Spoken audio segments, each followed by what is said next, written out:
Ryan Seacrest here. When you have a busy schedule, it's important to maximize your downtime. One of the best ways to do that is by going to ChumbaCasino.com. Chumba Casino has all your favorite social casino games like spin slots, bingo, and solitaire that you can play for free for a chance to redeem some serious prizes.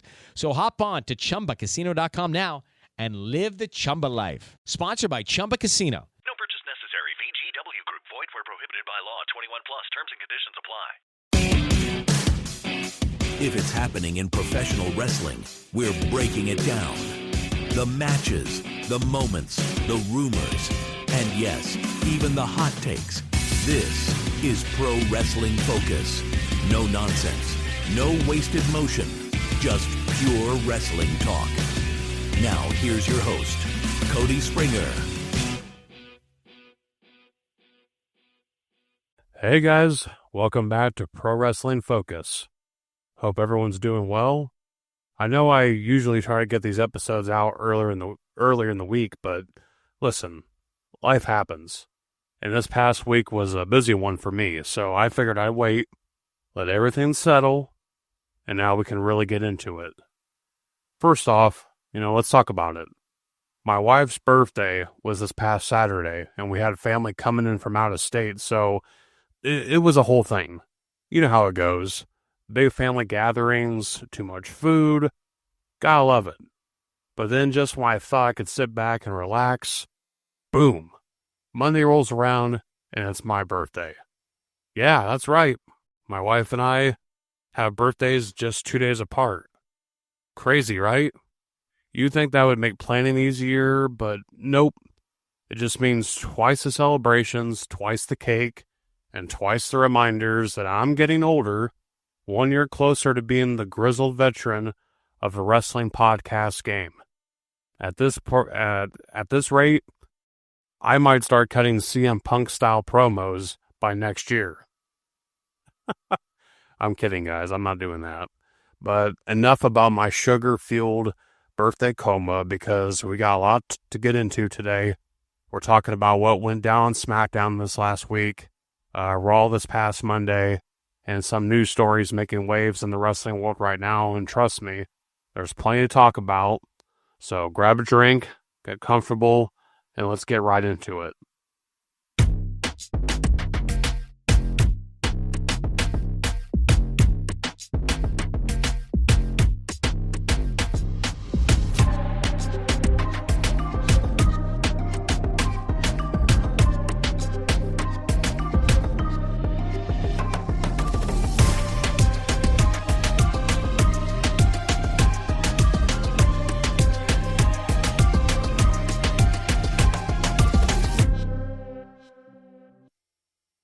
All right, let's start off talking about SmackDown from this past Friday.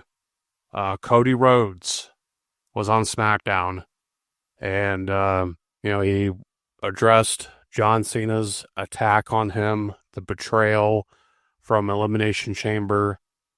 This was some of Cody's best work on the mic, in my opinion. This wasn't just about someone who's pissed off about being betrayed. This was personal. This was Cody cutting deep, hitting emotional beats, and then firing back with some straight up fire at the end. He didn't just want to call out John Cena, he wanted to expose him. And let's start with that opening. Cody brought up his daughter, asking him what happened to Papa's face after Cena, The Rock, and Travis Scott, still crazy, jumped him at Elimination Chamber. Cody, being a good dad, didn't tell her, well, sweetheart, I got my ass kicked by a man I used to idolize. Instead, he told her, I ran into a wall. And look, technically, that's not a lie. He just didn't specify that the wall was wearing jorts, but made it clear that one day he would tell her the truth. And the truth is that John Cena, the guy who built his brand on never give up, gave up. That right there, that's the line that hit the hardest. Cody isn't just mad at Cena for turning heel. He's disappointed, and that's worse. This wasn't just some random betrayal. Cena was his hero, Cody literally used to drive Cena from town to town for 2 years, picking his brain, learn everything he could, and now that same guy that Cody trusted, respected, looked up to, sold his soul. That's gotta sting. But Cody didn't just sit there and cry about it. He fired back. He reminded everyone that Cena always believed his successor had to be a certain way, had to talk like him, act like him, basically be a walking, talking Cena 2.0. And yeah, let's be real, that was Roman Reigns for a while. WWE tried to mold Roman into hustle, loyalty, and respect 2.0, and the fans weren't having it. That's why Roman had to tear it all down and rebuild himself as the tribal chief. But Cody is the last man standing from Cena's era, the only one left who can truly take up the mantle. Then we got one of my favorite parts, the callback to last year's WrestleMania. Cena told Cody back then that carrying the WWE Championship gets heavier every day. And guess what? He's right. Because Cody has felt the weight every single day since he won the title, and now Cena, who knows exactly how hard it is to be the top guy, is the one trying to take Cody down. And that is just hypocrisy at its finest right there. But then Cody closes it out with the biggest mic drop moment, holding up the title and saying, "You want some? Come get some," using Cena's own words against him. That was the perfect way to flip this whole situation around. Cena might think he's bulletproof, the last of a dying breed, but Cody just told him straight up, not anymore. This promo was everything it needed to be. It was emotional, it was raw, and it was direct. Cody didn't sugarcoat anything. He straight up was describing Cena as a liar and a phony. And now this feud, this isn't just about the title. It's about betrayal, legacy, and proving who really deserves to sit at the top of the WWE.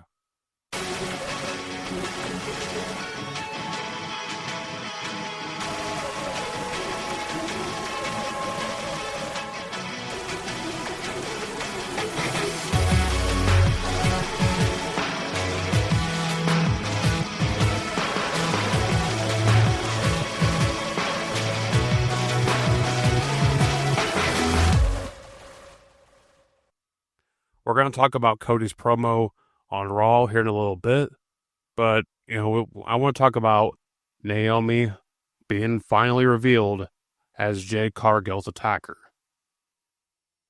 Yeah, it was Naomi who was the one who attacked Jade Cargill months ago, and let me tell you, this whole segment, fire. This was some of the best storytelling that WWE has put together in a while. Bianca Belair and Naomi absolutely crushed it with her acting. You could see the emotion, the conviction. It didn't feel like they were just reading lines off a script. They believed in the story they were telling, and because of that, I believed it. Now, I know some people are probably out there complaining, oh, it was too over the top. Shut up. Pro wrestling is supposed to be dramatic. This wasn't just two people trading insults in a generic heel-turn segment. This was real, personal, and full of tension. Naomi came in hot. She dropped the bomb, calling Bianca an ungrateful bitch. Wait, what? Naomi swearing? Naomi never swears. That's when you knew she meant business. She wasn't playing the happy-go-lucky glow queen anymore. And then Naomi's reaction for the attack? I did it for you, Bianca. That immediately took me back to when Rikishi said I did it for The Rock after running down Stone Cold with a damn car. That kind of motive, thinking you're doing something for someone else, even when it's completely twisted, is always compelling. And Naomi nailed it. But here's where it got even more interesting. Jade comes out, and instead of going straight for Naomi, she gives Bianca this look like, oh, so this is your girl? Almost like she's disappointed in Bianca too. And that right there makes me wonder, does Jade blame Bianca for what happened? Does she think that Bianca turned a blind eye? That's an interesting wrinkle, and I guarantee you at some point we're getting Bianca versus Jade. No way that tension just disappears. As for Jade's revenge, she laid Naomi out, but honestly, I expected a little more from that beatdown.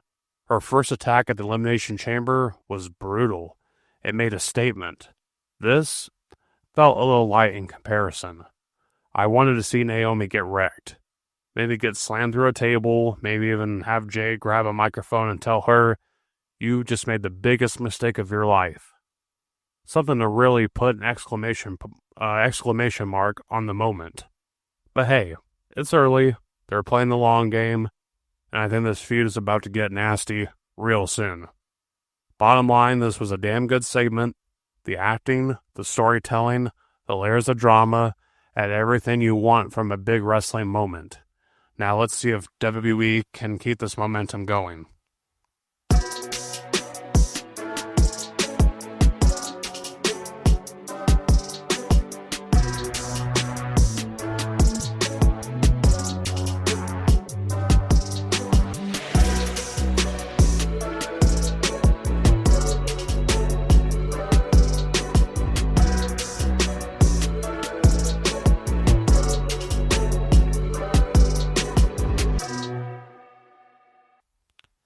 All right, now let's transition over to Monday Night Raw.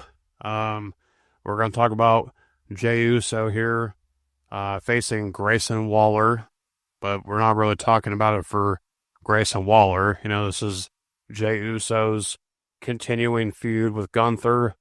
So Jey Uso gets the win over Grayson Waller, but that was just the appetizer. Austin Theory tries to blindside him, but Jey ain't having it. Dodges a clothesline and spears Theory. Waller tries to get cute, but Jey dumps him over the top rope like yesterday's trash.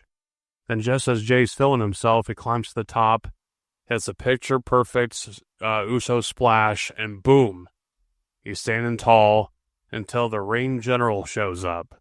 Gunther, being the menace that he is, slides in, snatches Jey up in a sleeper hold, and puts this man to bed faster than a NyQuil overdose. Jey's out cold, referees rush in, but Gunther just stands there looking down at his unconscious WrestleMania opponent like he just swatted a fly. Now we need to talk, because what the hell is this build? We're supposed to be getting hyped for a WrestleMania World Heavyweight Championship match, but instead we've got Jey and Gunther running through random members of tag teams like this some half-baked GM mode storyline in WWE 2K25. Like, really? This is the best they can do? Gunther is out here wrestling Otis and Akira Tozawa. Meanwhile, Jey is stuck in singles matches with Grayson Waller this week and Austin Theory next week. This ain't it. This is not how you build a world title match at WrestleMania. I said it last week, and I'll say it again because clearly somebody in WWE Creative needs to hear it. Make this personal. This needs emotion. This needs fire. I don't want to see Gunther treating Jey like just another dude on the roster. I need Gunther to get on that mic, look Jey Uso dead in his eyes, and tell him that his son is going to grow up to be a failure, just like his father. Boom. Instant heat. Jey would lose his mind. The crowd would explode. Suddenly this becomes something bigger than just another can Jey prove himself story. It becomes a fight for legacy, a fight for family, and that's what gets people invested. Right now, this is just boring. It's not bad, but it's definitely not WrestleMania-worthy storytelling yet. Maybe they're saving the good stuff for the final weeks leading up to Mania, but at this rate, this feud needs live support. Yeah, they need to do better. A lot better.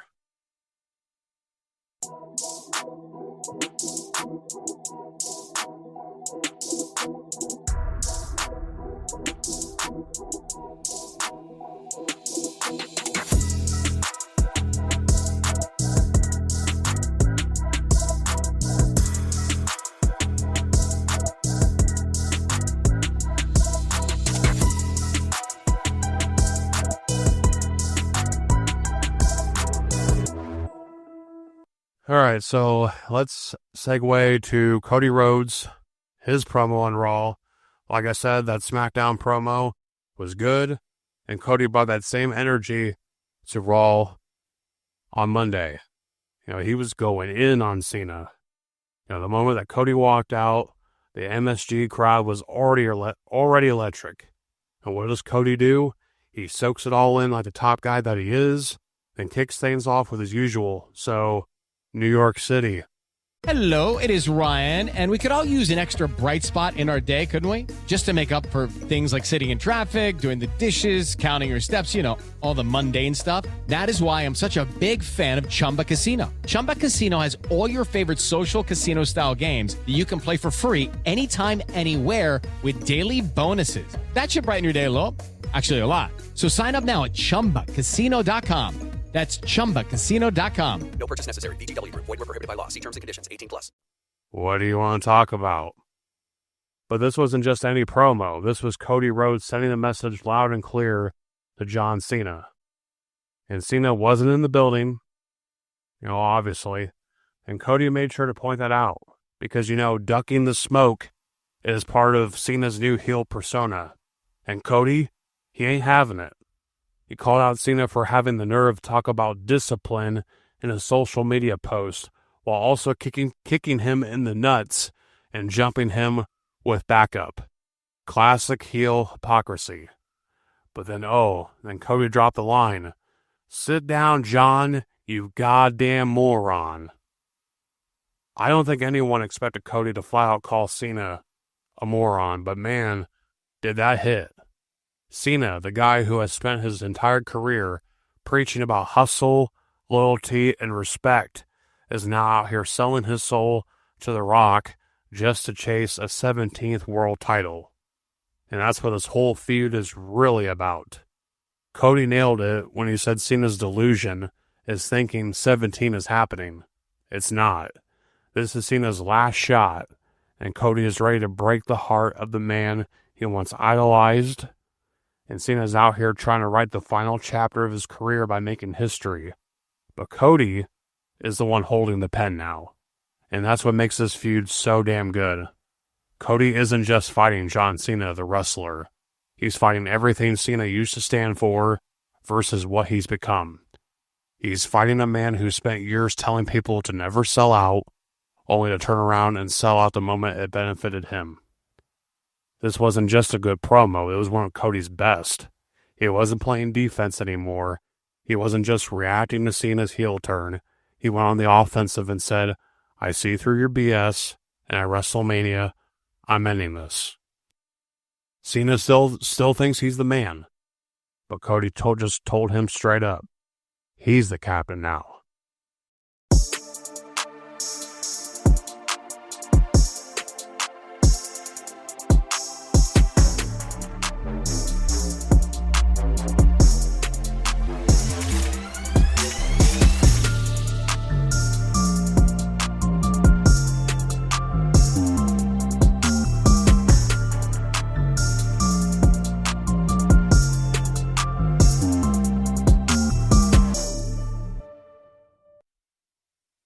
All right, now let's go to the steel cage match. This was the Raw main event. CM Punk versus Seth Rollins. Yeah, man. Inside that steel cage, you knew this was going to be a fight, not a wrestling match. These two have made it clear they can't stand each other, and this match proved it. From the moment the bell rang, it was personal. They weren't just trying to win. They were trying to beat the hell out of each other. The intensity was off the charts. Trash talk, middle fingers, brutal offense. These guys weren't holding anything back. Then we get to the closing moments. Rollins had the match won. He was at the door, about to step out, but instead of leaving, he turned back to stare down Punk, making sure he got the last word. That hesitation cost him everything. Out of nowhere, Roman Reigns, as I predicted, showed up and yanked him out of the cage. Rollins looked stunned, like he couldn't believe Reigns was standing right in front of him after what happened at the Royal Rumble. But Roman didn't hesitate. Superman punch. Spear. Rollins was laid out before he knew what hit him. And Roman wasn't done. he sent Rollins crashing into the barricade. And then just to drive the point home, he stomped Rollins' head into the floor. That was no accident. That was payback for the stomps that Rollins hit on him at the Rumble. Then came the biggest twist. Roman looked inside the cage and saw his wise man, Paul Heyman, helping CM Punk. And just like that, Roman went from focused to furious. He got in the ring and demolished Punk. He slammed him into the cage twice and then leveled him with a spear. But the real question here is Paul Heyman. Was he just checking on Punk, out of concern for his friend? But where does his loyalties lie here? Because whatever it is, Roman did not like what he saw. One thing is clear, this is now a three-way war. Rollins, Punk, and Reigns are on a collision course for WrestleMania. And after Raw Monday, things are only going to get more intense. The story is far from over, and now the real chaos begins. It's time to dive into the latest news and rumors from around the pro wrestling industry. Some of it's fact, some of it's speculation, but we'll break it all down and separate what's real from what's just making headlines. Remember, if it's not confirmed, it's just a rumor. But that won't stop us from talking about it.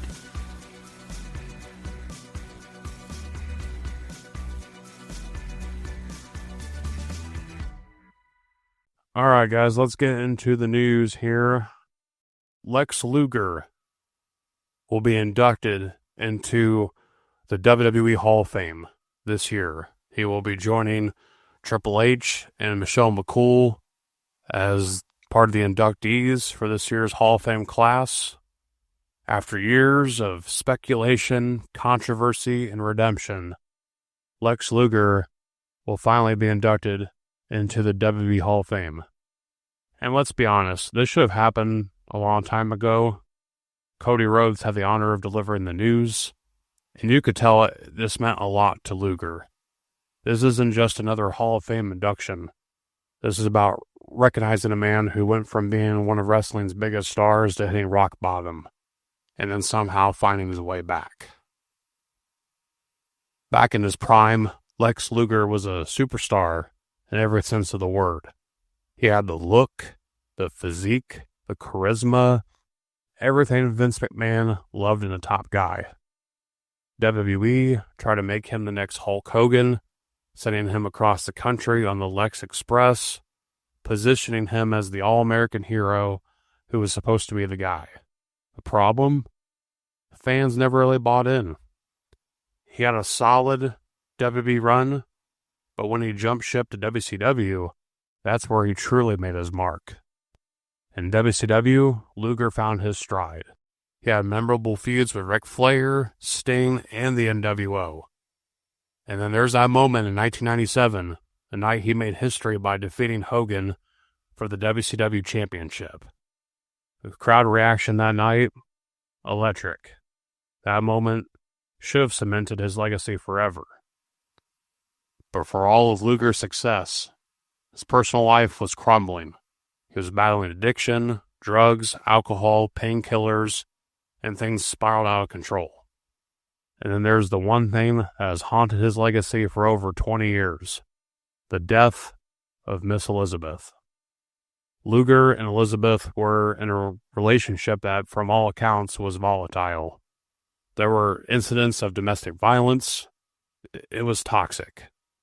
And in 2003, tragedy struck. Miss Elizabeth passed away from a drug overdose, and while Luger wasn't legally responsible, there are people who will never let him off the hook for it. And he was arrested on drug charges shortly after, and his career, his life, was in free fall. For a long time, it seemed that Lex Luger would be remembered more for his personal demons than his contributions to wrestling. He went from being the total package to a cautionary tale. And then, just when it seemed like he had hit rock bottom, things got even worse. In 2007, Luger suffered a spinal stroke that left him temporarily paralyzed. The man who once had one of the most impressive physiques in wrestling history was now confined to a wheelchair. It was a cruel twist of fate, but in a strange way, it was also a turning point. Luger cleaned up his life. He got sober. He found faith. He made peace with his past. And just over the last 2 decades, he's completely transformed himself. Not just physically, but spiritually and emotionally. He spent years speaking about his mistakes, offering guidance to others, and trying to be a better person. The fact that he's still here, after everything he's been through, is incredible. Lex Luger's Hall of Fame induction isn't just about his wrestling accomplishments, it's about his entire journey. The highs, the lows, the mistakes, the redemption. He's proof that no matter how far someone falls, there's always a way back. For years, WWE seemed hesitant to induct him, likely because of the Miss Elizabeth situation and his past controversies, and I get it. Hello, it is Ryan, and I was on a flight the other day playing one of my favorite social spin slot games on ChumbaCasino.com. I looked over at the person sitting next to me, and you know what they were doing? They were also playing Chumba Casino. Coincidence? I think not. Everybody's loving having fun with it. Chumba Casino is home to hundreds of casino-style games that you can play for free anytime, anywhere, even at 30,000 feet. So sign up now at ChumbaCasino.com to claim your free welcome bonus. That's ChumbaCasino.com and live the Chumba life. No purchase necessary. VGW Group. Void where prohibited by law. See terms and conditions. 18+. That's not something you can just brush aside. But Luger has spent years owning up to the past. He's not the same man he was in 2003.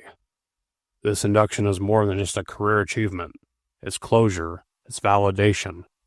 It's an acknowledgement that despite everything, Lex Luger's contributions to wrestling deserve to be recognized.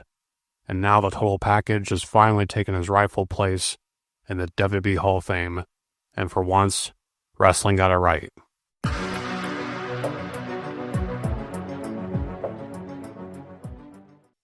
All right. Now we got to talk about Shinsuke Nakamura. And there's been some swirling rumors surrounding Shinsuke Nakamura's WWE future because we have conflicting reports. One day he's gone, the next he's staying. At this point, we might as well flip a coin and let that one decide. So what's actually going on? Well, Wade Keller of the Pro Wrestling Torch is claiming that Nakamura is on his way out when his contract expires. Meanwhile, Dave Meltzer of the Wrestling Observer newsletter, who, let's be real, isn't exactly batting 1,000 on these reports, he says that his WWE sources are telling him that Nakamura isn't leaving. And then there's Fightful Select, the only outlet that I actually trust in this mess, who hasn't been able to confirm anything about Nakamura's status. So basically, we've got one guy who's saying he's leaving, another guy who says he's staying, and a third saying, we have no idea, but please subscribe to our Patreon. So, yeah, this whole situation makes no sense to me. Because if Nakamura is leaving, then someone explain to me why WWE went through all that trouble of repackaging him, turning him heel, putting the United States Championship on him in the first place. I mean, seriously, what was the point? They could have just kept the belt on LA Knight and avoided all of this if Nakamura was just going to walk. That's like giving a guy a promotion at work only to fire him 2 weeks later. Make it make sense. Yeah, Nakamura recently dropped the U.S. title back to LA Knight, and that could be a sign that they are wrapping things up with him. But if they knew they weren't re-signing him, why even bother with that mini title run? WWE isn't in the habit of putting championships on guys they know they're about to dip. This isn't the 1990s where people could just show up on Monday Nitro in WCW with a belt. If WWE thought Nakamura was leaving, they would have buried him in 6-man tag purgatory, not had him take out one of their rising stars. So now let's talk about whether Nakamura himself should even consider leaving. The guy is 45 years old. He's not that young, vibrant rock star we saw in New Japan anymore. But he's still got value. WWE may not have always known what to do with him, but let's be honest, where else is he going to go that will be a better option? AEW? Sure, they love to have him. But have you seen how they book former WWE stars? The man would show up on Dynamite in a big debut, get a handful of matches, and then be an afterthought. The last thing Nakamura needs is to become the next big signing that AEW forgets about in 6 weeks. Japan? Maybe. But let's not forget Nakamura's been living the dream in WWE. Big money, occasional main event feuds. Going back to Japan would just be a step down in terms of pay. And at this stage in his career, I doubt he wants to be working that New Japan Strong style every night. Those days are behind him. Right now, this is all just noise. Until Fightful Select confirms something concrete, I'm treating these rumors as just that, rumors. WWE has invested too much in Nakamura recently for me to believe they're just going to let him walk. If anything, this might be a case of WWE slow-rolling negotiations to keep the internet guessing. Who knows? Alright, so what do we take away from this week's episode? Simple. WWE is a mixed bag right now. Some things are hitting hard, some things are missing the mark, but hey, that's pro wrestling. You're not going to love everything you see.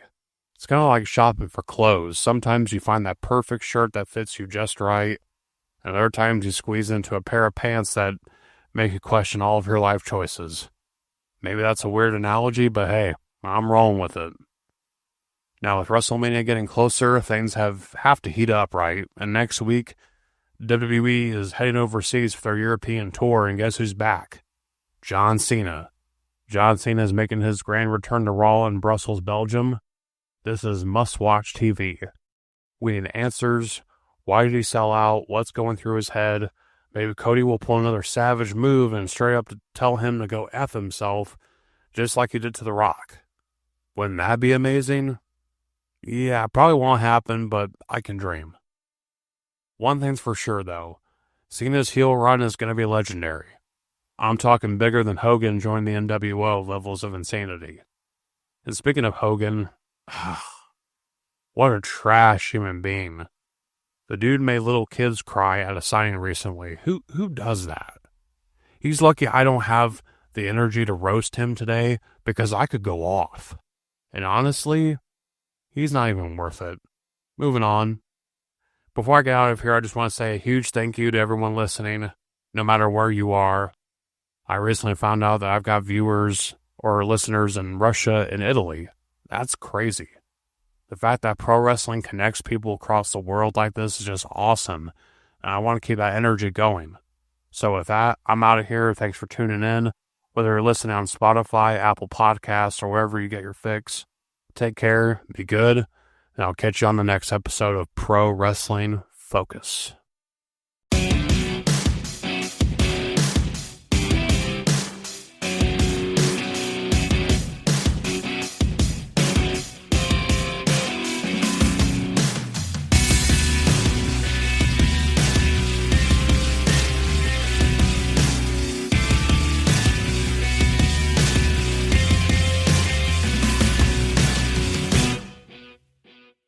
Hey, it's Ryan Seacrest. Life comes at you fast, which is why it's important to find some time to relax. A little you time. Enter Chumba Casino. With no download required, you can jump on anytime, anywhere for the chance to redeem some serious prizes. So treat yourself with Chumba Casino and play over 100 online casino-style games, all for free. Go to ChumbaCasino.com to collect your free welcome bonus. Sponsored by Chumba Casino. No purchase necessary. VGW Group. Void where prohibited by law. 21 plus. Terms and conditions apply.